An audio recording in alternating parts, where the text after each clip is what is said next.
Keinformasi selanjutnya pemirsa, seorang ibu di Banjarmasin bernama Wahida telah 15 tahun menggeluti profesi sebagai pencari sampah. Dari profesi mencari sampah ini, Wahida berhasil membiayai ketiga anaknya untuk mengenyam pendidikan, bahkan salah satu anaknya telah lulus menjadi sarjana.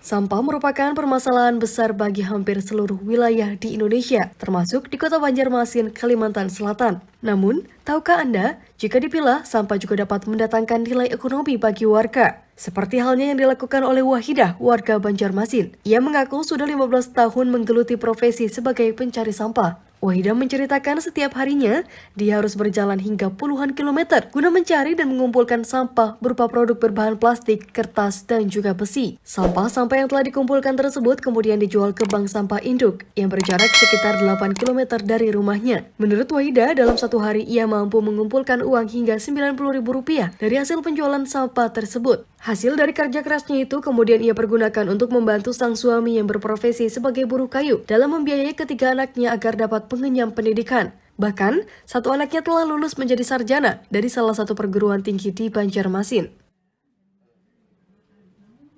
Untuk biaya anak sekolah, pertama anak pesantren, kedua anak aji kuliah, ketiga anak mau kuliah juga.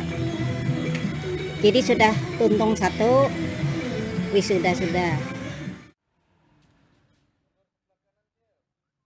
Wakil Direktur Bank Sampah Induk Kota Banjarmasin Arbaniansyah menyampaikan, pihaknya terus berupaya mengajak warga agar memilah dan mengumpulkan sampah yang bernilai ekonomi. Bersama kantor Pegadaian, pihaknya telah menjalankan program menabung sampah menjadi emas untuk menarik minat warga. Ada beberapa program yang kami lakukan, salah satunya ini kami akan melaksanakan lagi, nanti insya Allah akan kami laksanakan itu lomba bank sampah.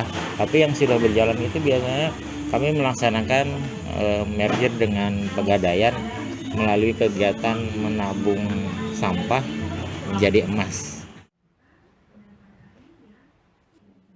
Sampah berbahan kertas dihargai Rp1.100 per kilogramnya, sampah besi dihargai Rp3.500 sampai Rp4.000 per kilogram, dan sampah plastik senilai Rp1.500 per kilogram. Setelah dilakukan penyortiran, kumpulan sampah itu nantinya akan dikirim kepada pembeli di Surabaya. Rata-rata per bulan, Bank Sampah Induk dapat mengumpulkan sampah dari unit-unit bank sampah di Banjarmasin serta warga mencapai 16 ton per bulannya. Dengan nilai materi ditaksir mencapai Rp20 juta lebih. Terima kasih Anda masih bersama kami. Pemirsa, Badan Pusat Statistik mengumumkan tingkat inflasi di bulan Mei 2023 yang tercatat sebesar 0,09%. Angka ini disebut oleh BPS sebagai yang terendah sepanjang tahun ini.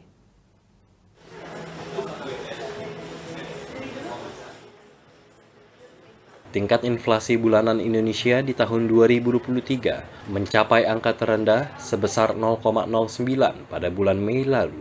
Tingkat inflasi di bulan Mei 2023 ini lebih rendah jika dibandingkan bulan sebelumnya, yaitu April 2023 yang tercatat sebesar 0,33%, serta lebih rendah dibandingkan bulan Mei tahun sebelumnya, di mana Mei 2022 angka inflasi tercatat sebesar 0,40%.